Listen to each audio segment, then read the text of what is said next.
Welcome to Reading D&D Aloud with Ben Riggs and Dr. Scott M. Bruner.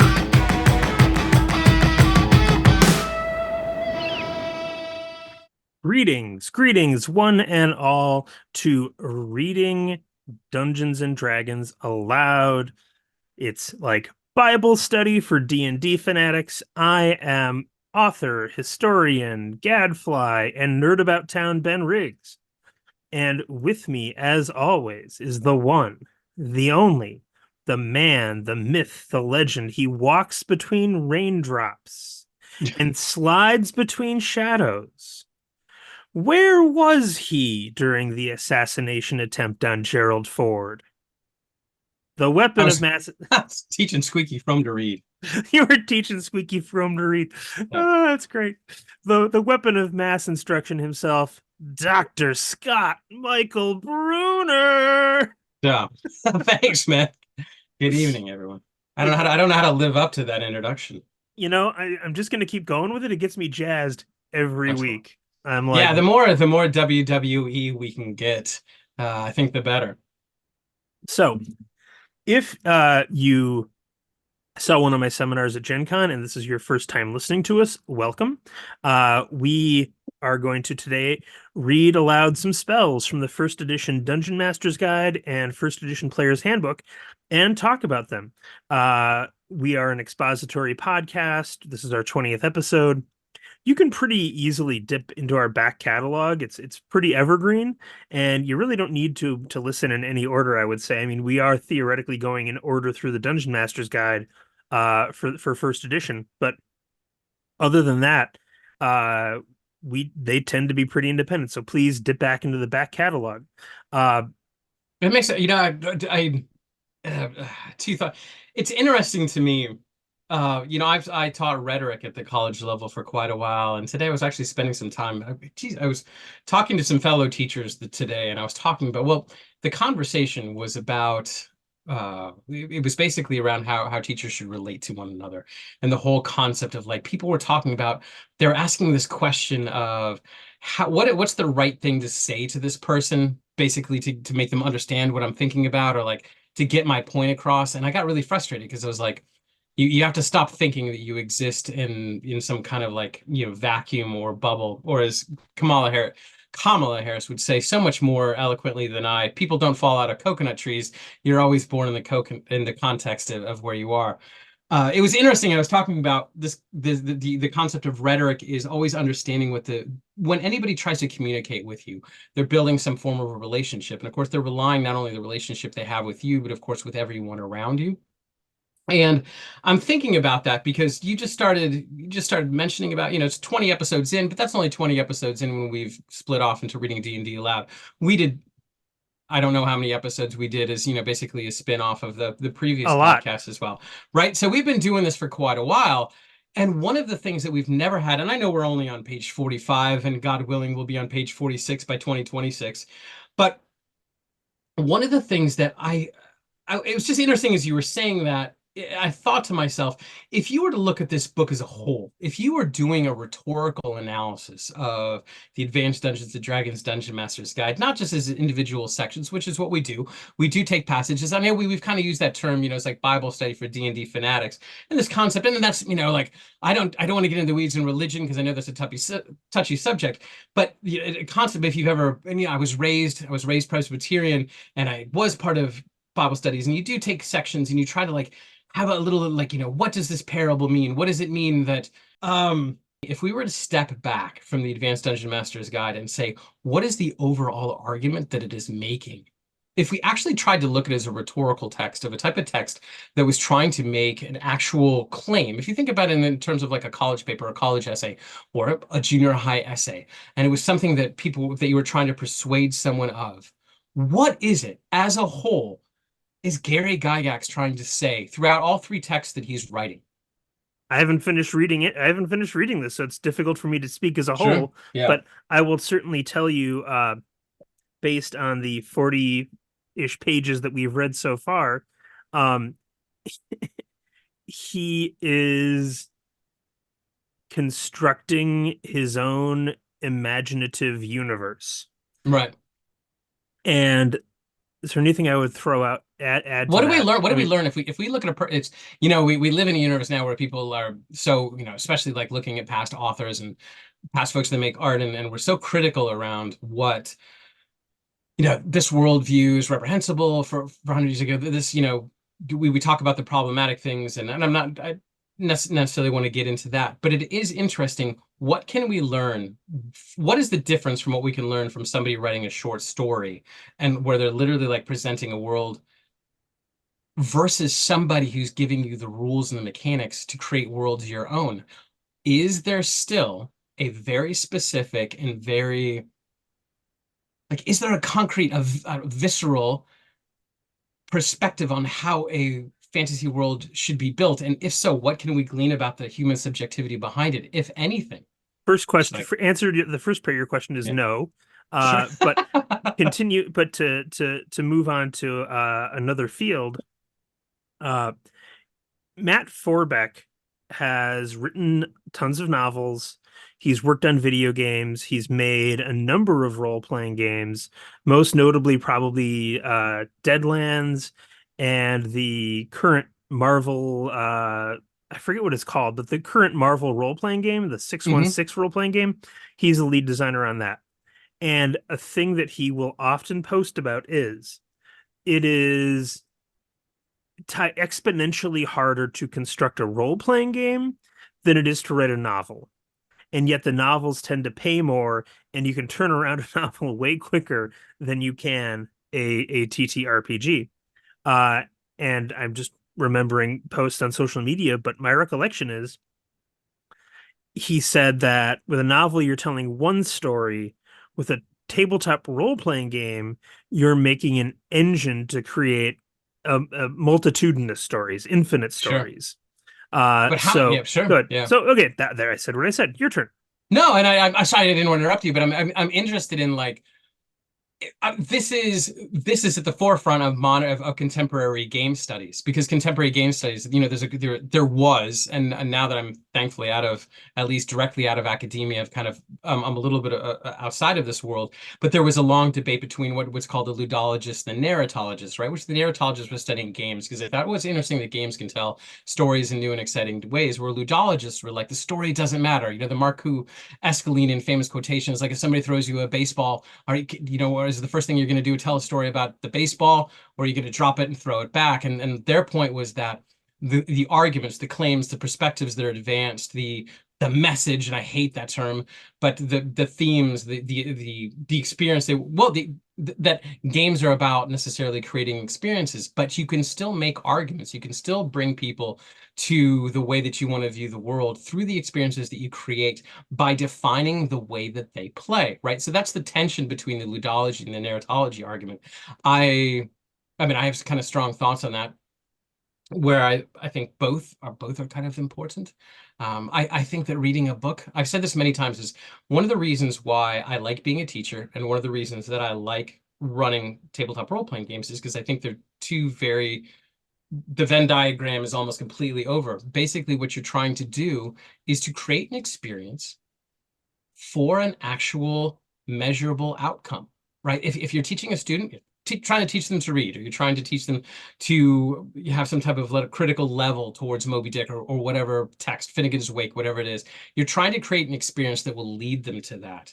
In the same way that when you're running, when you're dungeon mastering a role-playing game around a table, your experience still does have an outcome, which is, even if it's as simple as the concept of like entertainment, you're still making an argument in ways that I think is interesting. So I don't know where I'm going with this at all, but I think it's interesting that we've been in the weeds for a while now with the Advanced Dungeon Master's Guide, and I wonder if there's moments where it makes sense to pause and take like a half a step back and be like, instead of like we do see like, okay, we can take a look at the rules for the opportunities to get a parasite in a month of not playing. We can talk about how much it costs to train a sage for a month.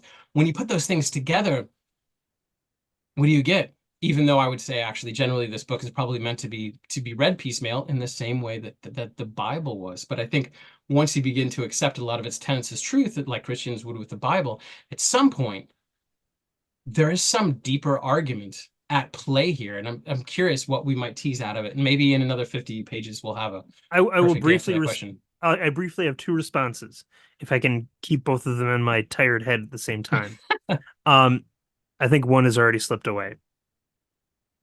One is that by reading this aloud, we are getting a aesthetic literary experience from it, which was not the intended experience Right. of Yep. the writer, Mhm. which is worth pointing out. And yet there are aesthetic pleasures to be had reading this together, talking about it, etc., etc. Two, um, the organization of the book fights you on that. Right. In the same way that if we're going with religious texts, I would say that this is about as well organized as the Quran is. If you are unfamiliar, the Quran is organized by length. There is one short chapter at the beginning, and then after that, it is the longest chapter in the Quran, followed by the second longest chapter in the Quran, followed by the third longest chapter in the Quran. So reading through, if you're like, I'm going to read through the whole thing, it can seem very random moving from surah to surah, chapter to chapter. I would say the same thing about the first edition AD&D Dungeon Master's Guide, where it does not seem to have a rhyme or reason. With that, should we start reading? Go ahead. You can respond, and then No, I'll I read mean, Detect like, Charm. I'm so psyched because now the imaginative, my imaginary audience member that's out there. I have two imaginary audience members. My first is that one guy. How sexist was that? That one person out there, who is, literally waiting for us to read from the Dungeon Master's Guide so they can scribe it line by line because they've never been able to purchase a copy of their own and is waiting to be able to play Dungeons and Dragons. But the other audience member is those of you who are just coming back from Gen Con and be like, man, Ben Riggs knows so much about Advanced Dungeons and Dragons. He must have the most concise and accessible podcast of all time. And now they're running into basically, whatever with this kind of strange thing, this entanglement of history, theory, and nostalgia kind of thing that we do. But I think I will make this point, and I do think we should get to read. I think it's interesting to contextualize that this podcast is very much based on digressions, on basically appreciating the multitude of observations that you can make on any text, whether it's a role-playing text or the way that we look at the world, whether it's from a literary perspective or it's from a pedagogic perspective. There's so many ways that you can look at Dungeons and Dragons and look at it in new ways, and that's what's so fun and fantastic about it. And what's fun and fantastic about this podcast is that we always get to choose the one that is most amusing at the moment.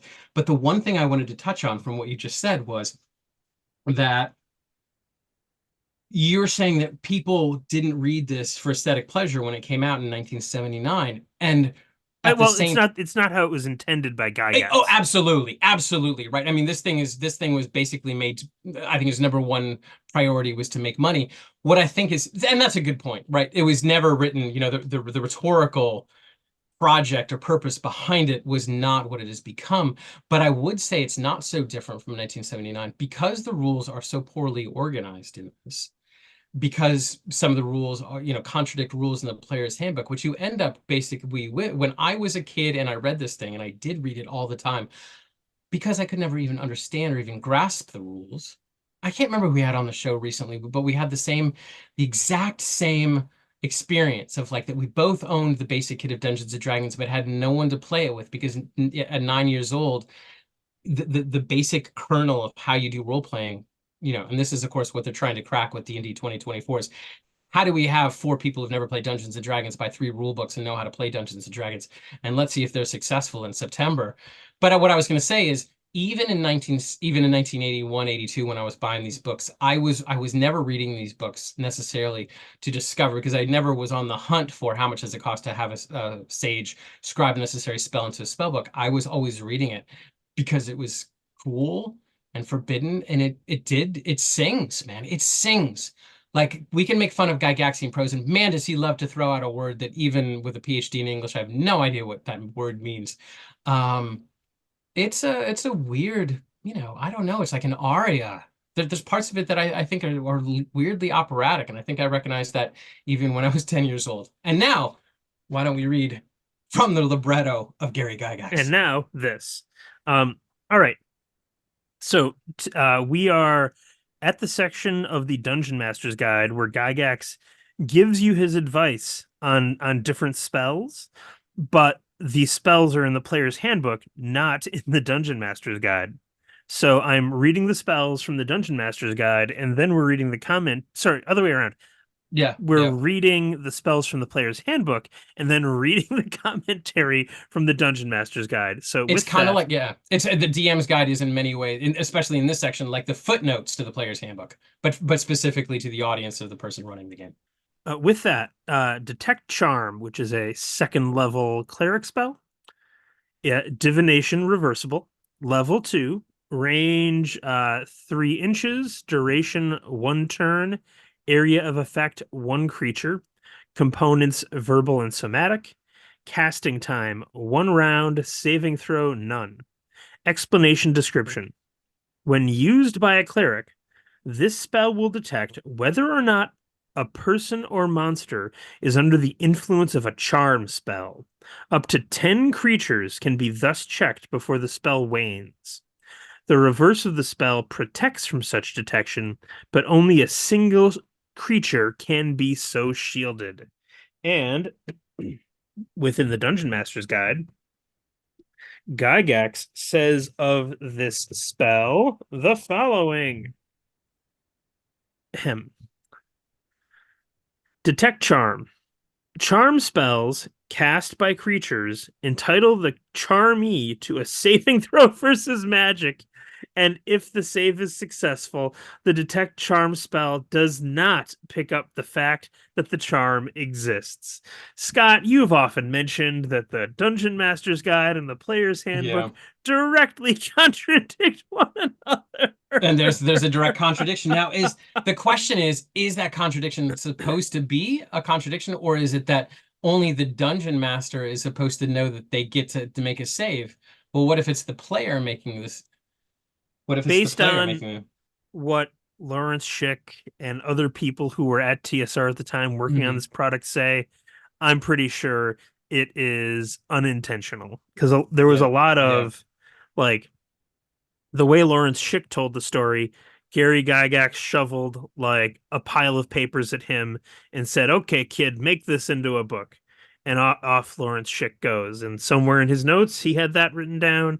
So it goes in there, and Lawrence Schick just didn't cross-reference it with the Player's Handbook, because why would you?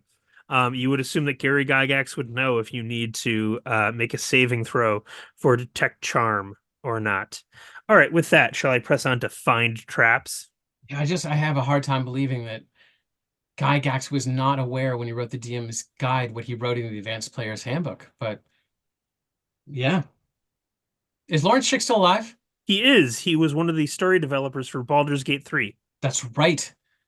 That's right. All right. Go ahead. We can have him on sometime. No problem. He's very gettable. All right. Find Traps. Divination. Level 2. Range 3 inches. Duration 3 turns. Area of effect 1 inch path. Components verbal and somatic. Casting time 5 segments. Saving throw none. Explanation/description.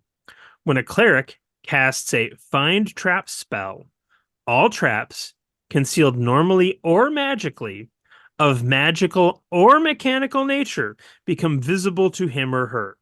Note that this spell is directional, and the caster must face the desired direction in order to determine if a trap is laid in that particular direction. I find it really interesting that the area effect of that is like a column right in front of you. Again, it really makes sense if you're kind of doing tactical play, that you'd be like, that's ideal, because now I know I can walk forward in this line and everyone can follow behind me and there's no traps. Like my gut instinct would have been, it should be like, an aura around you, but I can see how that from a tactical point of view, that would be better. Well, All right, go ahead, sorry. I think I hate to, we're going to roll for a digression right here, but it is interesting to me. We've talked before around how everything in the Player's Handbook and the Advanced Dungeon Master's Guide is all based on this concept that you have some kind of like facsimile, or some, that's not the word I'm looking for, but some kind of sand table in front of you, because we're constantly dealing with inches throughout these throughout this. One of the reasons that I play Osric and not the original books when I run first edition is it's too hard because I don't necessarily know what inches is when I'm using graph paper necessarily. But one of the things that I find interesting is where is one of the things that, and certainly it's clear in fifth edition, and my guess is it's coming into, I always love when I bring up like, what edition did this happen? And again, there's a Discord channel for this, and generally everybody's memory in there is better than my own. But at some point we started to come up with maybe it was even as early as second edition, but the concept of lines, cones, area of effect things. And it's interesting to me, and here's the grognardi. I like it better when it's not necessarily defined. And there's some things that are extremely well defined. There's so many rules in here where like this goes this many inches, this is where this happens. But we don't have those completely specific elements of this is a cone, this is a sphere. And as a DM, I kind of like that. I can see how it can be difficult in a game, especially again, as we've moved farther and farther. Well, I would say fourth edition, of course, would be the apex of when we're like, no, you must have grids and you must follow these grids because it's the only way for have technical combats. And fifth edition, of course, is pulled away from that. But it's interesting to me about how much in the old editions really relies on what I would say is a verisimilitudinous imagination, meaning that what would it look like? It's it's context relevant. Like, I don't know if the dragon could breathe in a cone or it could breathe straight. Kind of depends on where you are and what direction its head is going. There's a lot more fiat, I think, given to the dungeon master in earlier editions.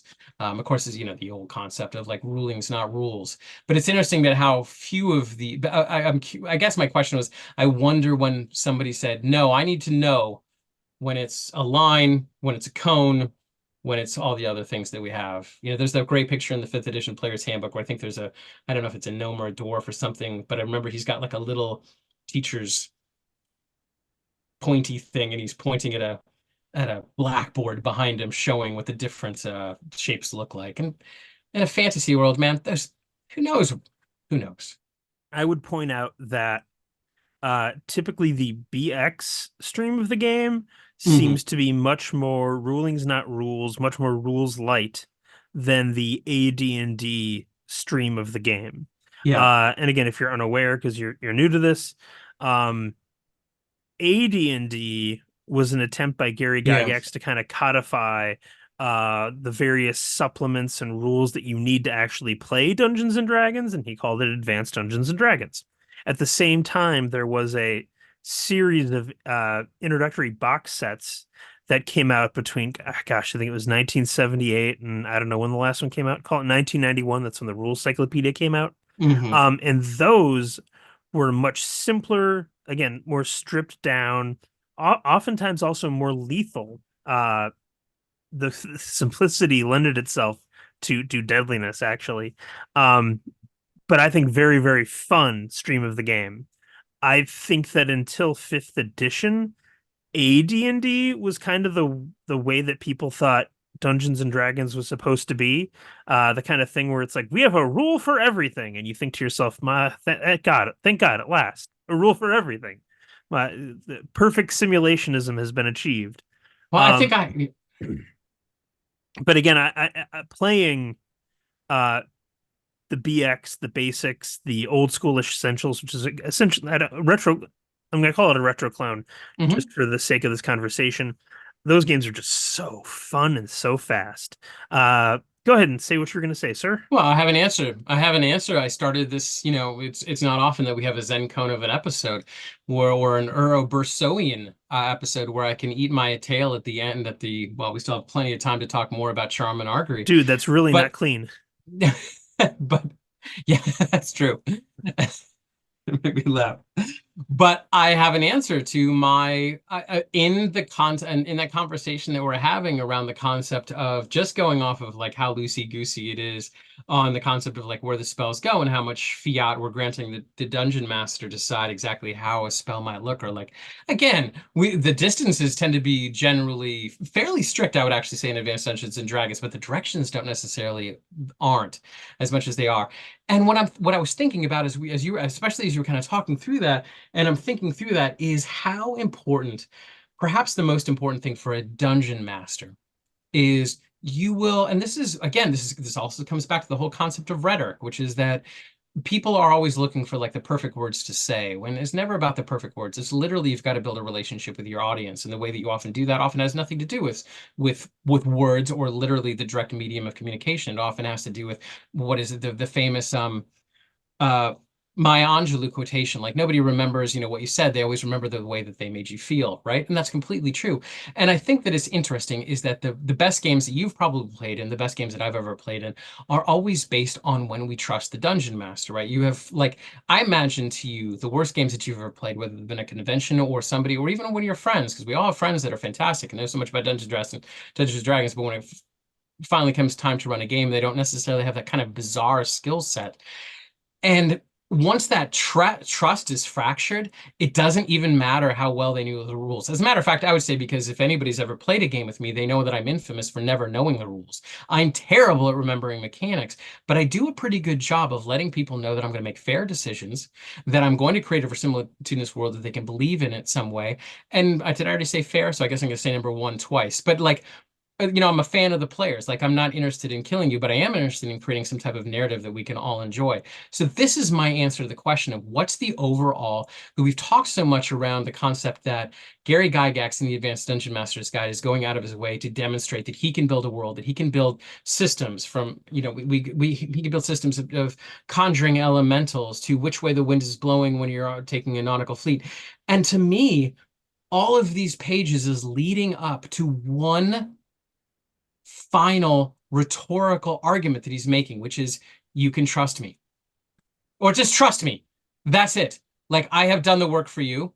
I have given you a codex of absolute world simulation, and all you have to do is trust me. And that's like the length of the details, from saving throws to all these mechanics, are all about building that trust. So where a DM has to worry about the trust of their players, Gary Gygax is more worrying about the trust of their DMs. So as long as he can get them all on the same page, and especially, of course, if he can get them to all play TSR's game, they're all going to follow.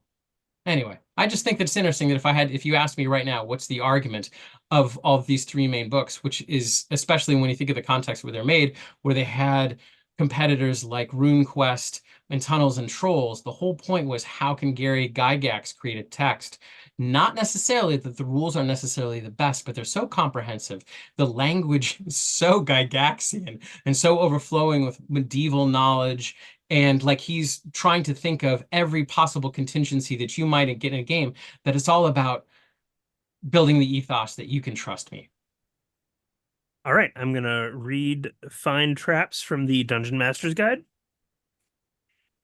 I need a soapbox in London. You got a podcast, dude. It's the same thing. There's one. I just hope that there's one guy like slow clapping to that weird little thought. Find Traps.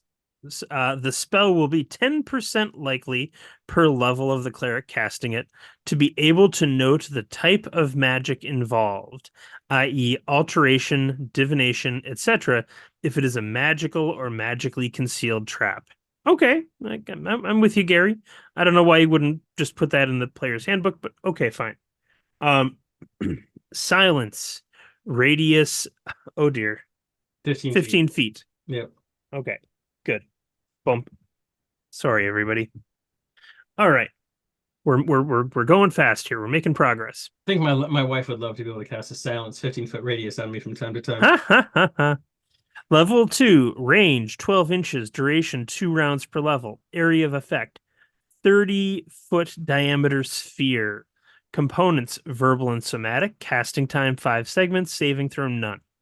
Explanation description. Upon casting this spell, complete silence prevails in the area of its effect. All sound is stopped, so all conversation is impossible, spells cannot be cast, and no noise whatever issues forth. The spell can be cast into the air or upon an object. The spell of silence lasts for 2 rounds for each level of experience of the cleric, i.e. 2 rounds at first level, 4 at second, 6 at third, 8 at fourth, and so forth. The spell can be cast upon a creature, and the effect will then radiate from the creature and move as it moves. If the creature is unwilling, it saves against the spell, and if the saving throw is made, the spell effect locates about 1 foot behind the target creature. That's a really cool spell. Yeah. You can do a lot of fun. I can see a lot of fun that you could have with that. And let's see what he says about that in the Dungeon Master's Guide. Silence, 15-foot radius. If this spell is cast at a magic resistant creature and resistance works, silence does not encompass the creature. Turning of the spell, in whole or in part, will negate its effects, save for muting sound if it is turned beyond its radius. Whoa! What does Gary, turning of the spell mean? I have questions. Okay, I feel like this is an extemporaneous podcast. I'm going to read this again and see if it makes any more sense the second time. All right. If this spell is cast at a magic resistant creature and resistance works, silence does not encompass the creature. Okay, that makes sense to me.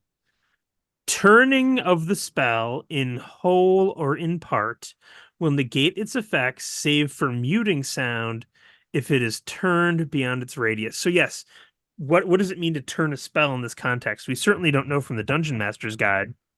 Do you know off the top of your head? No, I don't off the top. I mean, again, I'm more familiar with Osric. Let's Again, ask for the those internet. Yeah, I don't remember any type of wizard battles, which is kind of like new rules that they've added in modern games, which generally I just kind of ignore. Also, yeah, I don't think Osric has anything like this. This concept that it's a magic resistant creature.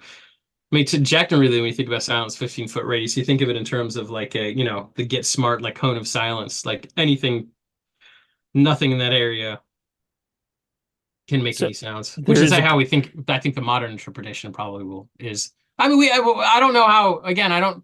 Geez, I don't think any of it in the current party game that I'm running has sounds, but I mean, the concept was always that you cast silence on a stone, right? And then you throw the stone at a spellcaster, right? Can't you do that? Isn't that we always did in so Osric? second edition AD&D had a ring of spell turning, which Mm-hmm. distorts the 3 normal dimensions, causing many spells cast at the wearer to rebound upon the spellcaster. Sometimes a spell's entire effect is turned against the caster. Sometimes a portion of the effect rebounds.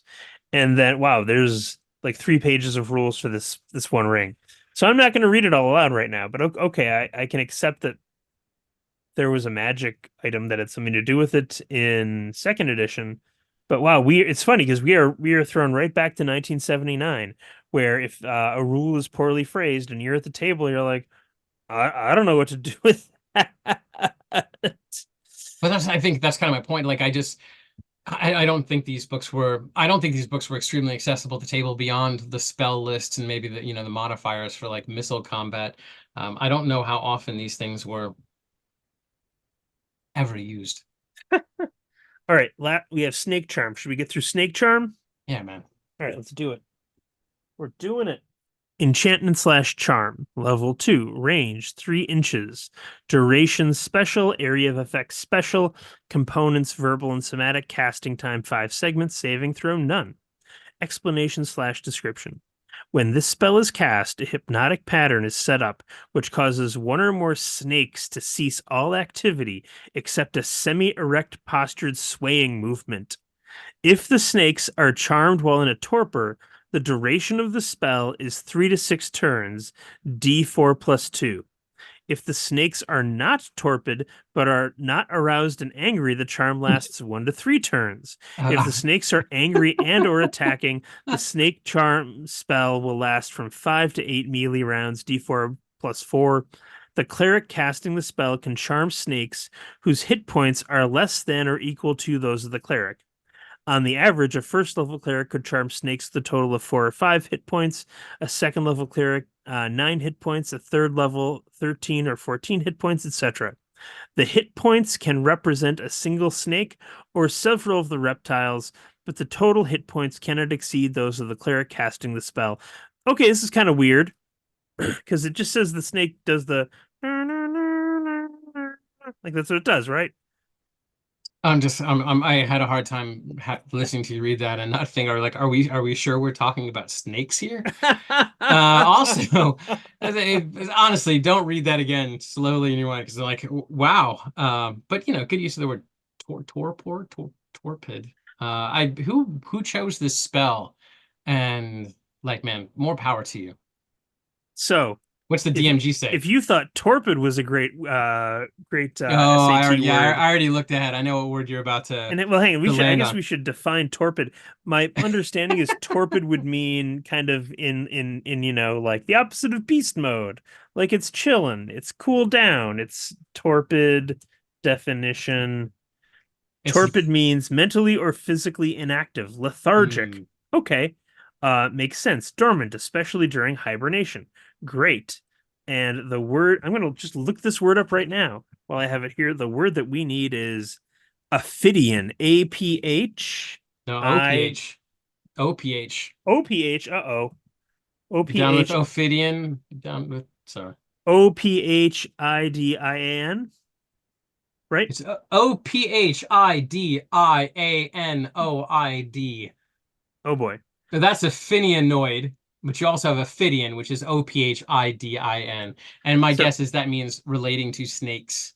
Ophidian. It is a noun, a reptile of the group Ophidia, a snake. Wow, Gary. Wow. Hey, You man. really hit that thesaurus hard. Ugh. Okay. Dude, AI is the worst. I don't want to say that out loud because I know that our Android overlords are listening right now. Do you realize that literally when I write on Google Docs, I'm often like, don't say anything bad about the coming AI. Yeah, So yeah, you have to. I'm sorry that I said that out loud.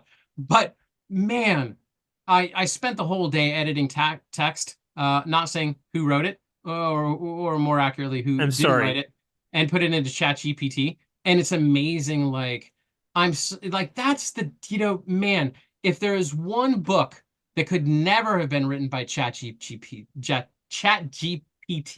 because there are so many different, extremely subjectively human ambitions running through it, it's the Advanced Dungeon. And that's why this is the greatest book in the English language, folks. James Joyce, eat your heart out. I don't think you say Ophidian in any of your chapters of Ulysses. You suck, James Joyce. Okay. Snake Oh, I Charm. didn't. I go that far with. Page 41 of the DMG.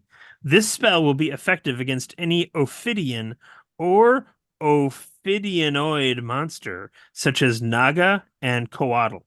Of course, hit point restrictions, resistance to magic, and saving throws apply at all times, which is the strangest uh advice he's like that didn't really add anything, I don't think, to this conversation.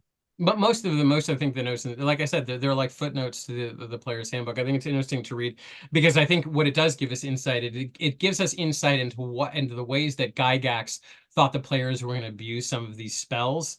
And somebody's like, no, does it apply to Nagas or not? And they're like, well, I'll look it up. Page 41, here it is.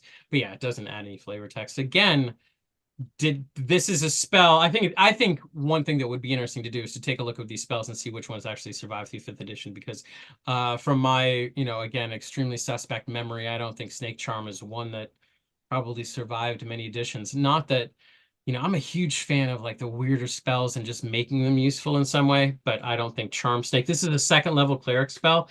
Like you're going to take this before Find Traps or Silence or Speak with Animals. I mean, as far as these spells go, like barring you falling into, the place where they buried the Ark of the Covenant, Charm Snake's not going to come in that handy.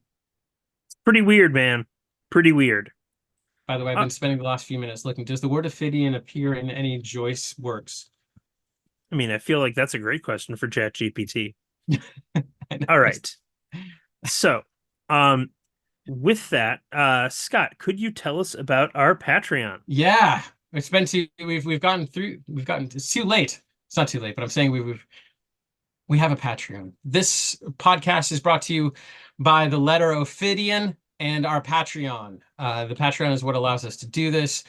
We are very, very indebted to the folks that have supported us. We are still in the soft launch phase of reading D&D Aloud, which means that you can get on the ground floor with just a $3 a month donation, which is the same that, yeah, I don't know what $3 gets you this day. It doesn't even get you a pack of Pokemon cards, right?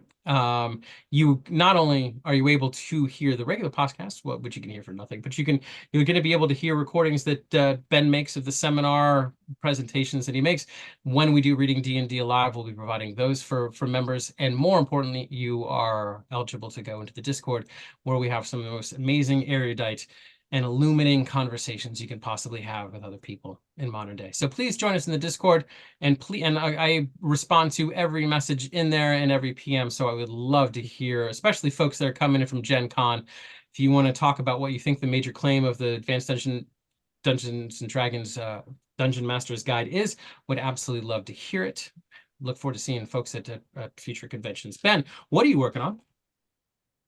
Well, we're working on getting John Peterson and Jason Tondro on the show. That's right. To discuss their dictionary doorstop of a book, The Making of OD&D.